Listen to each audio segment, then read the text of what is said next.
Merci Monsieur le Président Soriano, chers collègues. L'ARCEP développe des outils fort intéressants, vous en avez parlé, utiles dans le domaine des réseaux numériques et de la régulation des communications électroniques. Je pense notamment à l'outil J'alerte l'ARCEP qui permet aux particuliers, aux entreprises, aux collectivités ou aux élus de vous alerter des dysfonctionnements qu'ils rencontrent dans leur relation avec les opérateurs fixes, mobiles, Internet et réseaux. Je pense également à l'outil monréseaumobile.fr dont je parlais hier soir, ici même, qui permet de comparer la couverture et la qualité de services mobiles entre les opérateurs mobiles. Toutefois, nous pouvons regretter ici que ces outils restent encore trop peu connus de nos concitoyens. Ainsi, je souhaiterais connaître les actions que vous comptez éventuellement mettre en œuvre pour améliorer la visibilité de votre autorité et de ces outils dans le but d'améliorer la transparence générale et le fonctionnement du marché. Je souhaiterais également en savoir un petit peu plus sur le travail de l'ARCEP au niveau européen et international, notamment à travers le BEREC, dont vous êtes membre et vice-président pour l'année 2018. En effet, la France n'est probablement pas le seul pays européen à faire face au défi des zones blanches, ces territoires qui n'ont pas accès à Internet ou à un réseau mobile de qualité.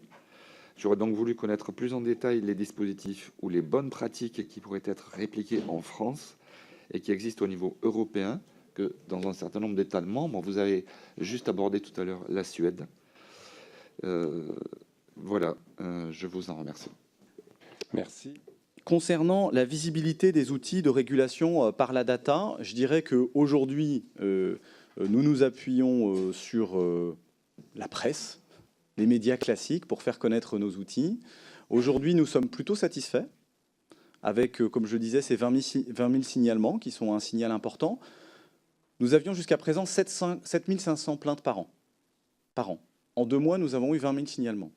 Donc c'est quand même un encouragement du fait que nous arrivons à toucher plus largement. C'est par ailleurs un outil qui intéresse les médias et donc dont nous rendrons compte régulièrement, qui permettra d'alimenter et d'être le plus possible proche de la réalité, du ressenti des Français.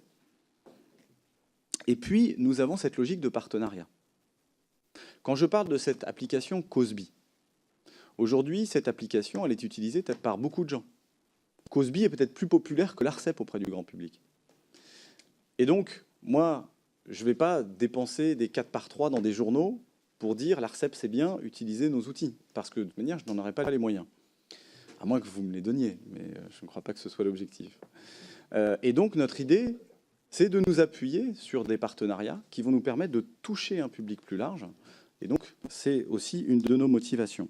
Concernant les travaux européens et la question du mobile, donc, à court terme, nous avons conduit avec le BEREC et le RSPG, qui est le groupe des gestionnaires de fréquences européens, un rapport justement sur les bonnes pratiques en matière de challenge area, donc c'est-à-dire les zones difficiles à couvrir, que ce soit les zones rurales ou par exemple les zones de métro. Et donc ce rapport qui est publié, je vous l'enverrai, fait un état des lieux de l'ensemble des bonnes pratiques et nous a permis de nous rendre compte que, bon an, mal an, on était à peu près là où il fallait. Je mets bien évidemment ce nouveau New Deal dans la corbeille et que nous n'avions pas manqué une bonne pratique évidente qui nous aura permis de faire beaucoup mieux. Mais nous sommes toujours attentifs à ce qui se fait ailleurs. De manière plus générale, dans le cadre de la révision du cadre télécom, se posera la question d'une montée en puissance de la régulation européenne sur les fréquences. Puisque vous savez qu'aujourd'hui, on vient plutôt d'un monde dans lequel les fréquences sont vraiment gérées au niveau national, avec une coordination qui est limitée, qui existe, mais qui est limitée. Et la question se posera de savoir comment est-ce qu'on peut mieux se coordonner, notamment sur les attributions de fréquences. Je vous donne un exemple très simple. La 5G. Un des usages possibles de la 5G, c'est la voiture connectée.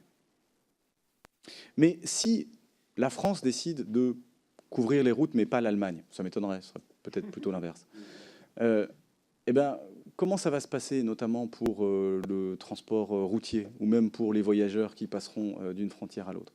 Et donc, on voit bien qu'on a un besoin d'harmonisation. Et puis, la visibilité sur l'utilisation des fréquences, c'est aussi un élément pour les opérateurs et pour les équipementiers. S'il y a une synchronisation des calendriers d'arrivée de la 5G, ce sera de la visibilité pour Nokia, pour Ericsson, pour les équipementiers télécoms. Et donc, c'est un élément évidemment très important de la discussion actuellement au niveau européen.